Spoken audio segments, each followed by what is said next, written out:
You know, it occurs to me that a while back I had hooked the ATV up with a chain and actually hooked the other end to the cable to the trailer and pulled on it, was able to make this cable move a very little bit.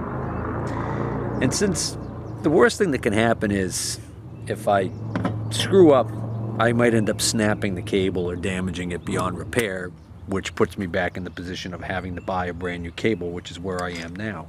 And since this cable's so expensive, I do want to see whether or not I can actually somehow salvage this thing. So now that I opened up this rack part here, I was able to see that there's a nut on the end right here. So it looks like if I remove that nut, I could actually remove this rack gear from here. This plastic block appears to have been only held together by the two long pins that went through that I ground off. So I think right now I can maybe pop this off in two pieces.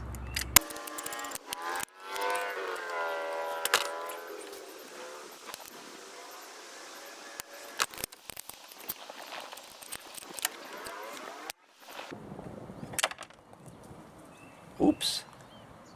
Guess I tightened that too much. I just shattered that into a bazillion pieces. Oh, well, that was not good. Now if I'm able to actually salvage this cable, I'm really going to be upset with myself for breaking this. Alright, so let's see. Oh, that's just an O-ring. Alright.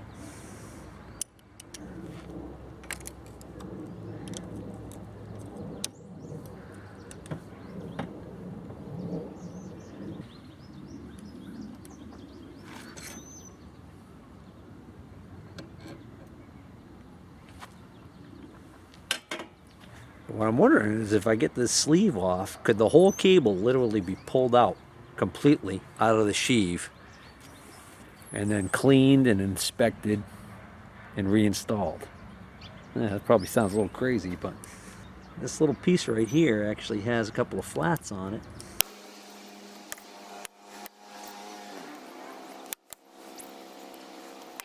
Cable should want to be turning, but because the cable's seized in there, it's not. That might actually work to my advantage at trying to take this off. Can't tell if it's turning or not. I mean, I'm assuming this little tiny collar is threaded onto this. I tried putting two nuts on here and tightening the nuts against each other to kind of make like a lock, a nut that was locked on the end, and then tried turning this, and that didn't work. So this thing, if this is threaded onto this, it's threaded on there really tight. So now I'm just going to try and see if I can, if I hold this part of the clamp with the vice grips, cable I mean, just clamp this down really well so it can't turn. Let's see if I could just turn this and see if the cable will either break free or this will start turning. It's winding up like a spring right now.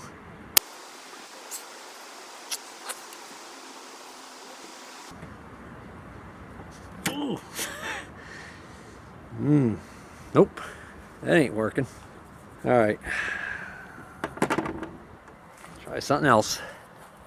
All right, let's take a look at the little nightmare that Steve has cooked up for you today, folks. All right, so I got a chain around this shagbark hickory tree, which is stronger than it looks. That chain is attached to my chain fall. Chain fall is attached to the sheath of the cable.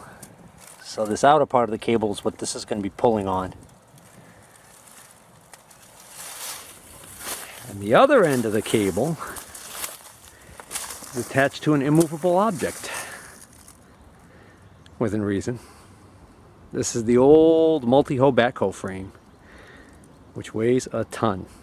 Matter of fact, the reason why it's still sitting here is because the Oliver 770 isn't strong enough to lift this thing. So even though it's stripped down quite a bit. But enough, that's another story. So let's look at what I rigged up here. So the reason why I'm fighting all the picky bushes over here is because this seemed like the perfect spot to hook this up to. I needed some way to hook it up. So I've got on the back side here, I've got this little nut. Come on, strap. I've got this little nut holding on this little plate, holding on this big plate, keeping everything from being able to go through that hole. So this can't move that way. So the weak point in the whole system, by the way, is this nut. However, I think I should mention that looky, that already has moved. So either the cable is stretching, and if that's the case, it's going to snap, or we've got a little bit of movement.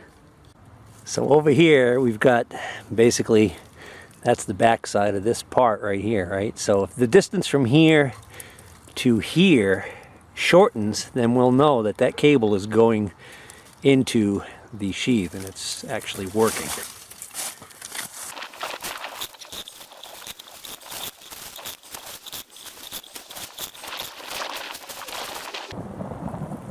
That's definitely working.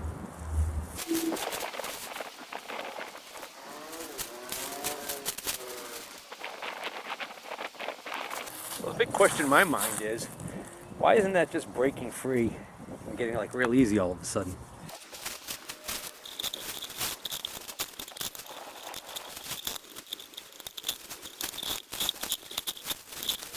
Yeah, come along would be nicer. Chain falls don't like working horizontally. You know, this little pine tree wasn't in the way when I conceived this plan.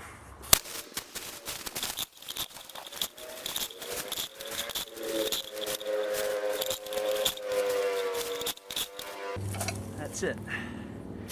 That's all the way in.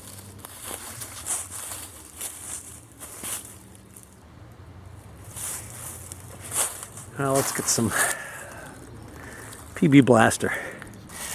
Now that I've got this cable out, I can move this sleeve out of the way so I can grab this with vice grips and I can get this little strange little retainer nut off, because it's becoming apparent to me that the only way I'm going to get to the bottom of this, maybe, is I'm hoping that this diameter of this rod is small enough to actually fit through the cable, the sheath. So I'm going to try and pull the cable out even further.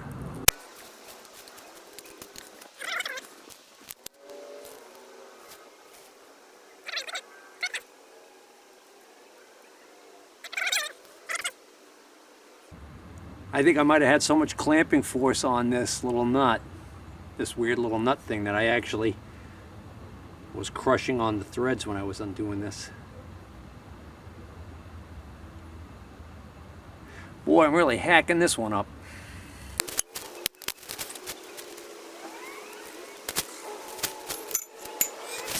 All right, now I gotta rig up a way to pull the cable out from the other end. Can't twist clamp.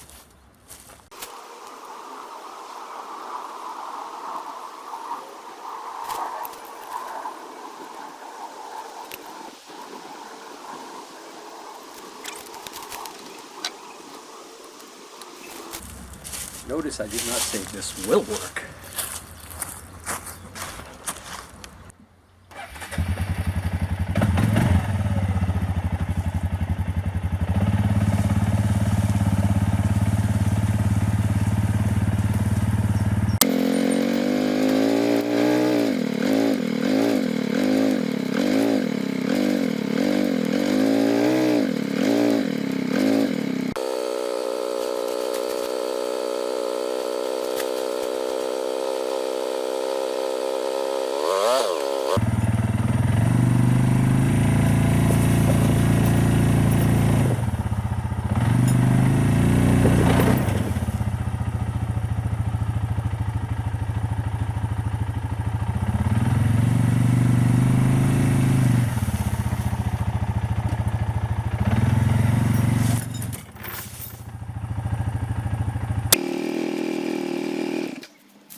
where the cable attaches to the inside of this part decided to snap rather than allow that to come back out. It just goes to show you how badly that cable was seized up, even though I could move it some. So ironically, it did end up moving. Bent that bolt pretty bad, the amount of torque I put on this thing. So ironically, this did pull back out some, and then it jammed at some point, and that allowed the stress to build up to a point where this decided to fail. But you got to remember that this right here slides over this. Okay, so the cable snapped right in here. The important thing to take from all this is the following. If we examine the end of this cable where it snapped, it is completely corroded. That's really bad.